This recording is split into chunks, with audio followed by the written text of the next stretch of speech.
The sun is out for the first time in days. The brighter weather makes me feel optimistic. I'm able to push away gloomy thoughts for the first time in weeks. But the goods in our shop are getting dusty. They're just not selling. The cost of getting them here through countless regime and Daesh checkpoints has made them so expensive. We sell less in 2 months under Daesh than we did in 1 week before. And that's not only down to soaring prices. Many people just don't go out on the streets anymore.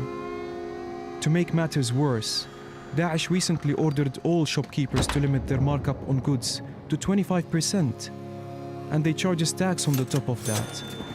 Then there's the cost of cleaning and electricity when we can get it. We're basically making a loss. Traders are giving up. While I worry, the mother of a friend I met through the group comes into the shop. He was with us from the start of the revolution, but he gave up all activism when Daesh took over, got married and settled down. Poor guy. He didn't realize that they'd still come after him.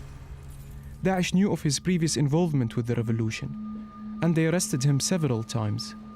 His mother looks worried and in deep despair.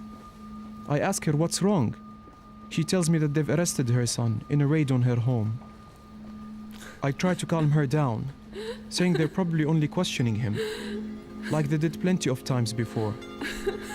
But she takes no comfort and tells me to leave the city before they get me too. Her words have really got to me.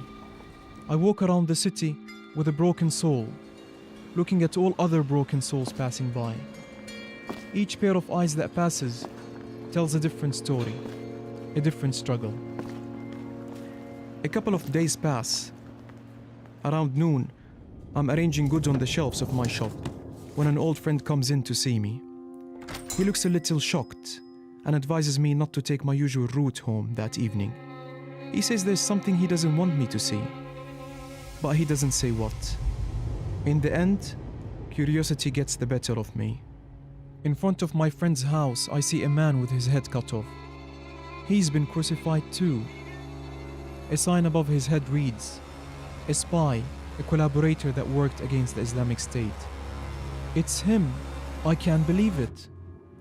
I'm in such a state that I can't go home. I don't want my mother to see me like this. How could they do that? Leave his butchered body in front of his mother's house, in front of his family. I've decided I can't take this anymore. It's getting worse by the day. They're carrying out raids on the houses of anyone who ever had anything to do with the revolution, even if it was many months or years ago. I was one of those guys. I've distanced myself from anyone I used to go to protests with. I didn't want them suspecting me or them. But it's not enough. I've decided to leave.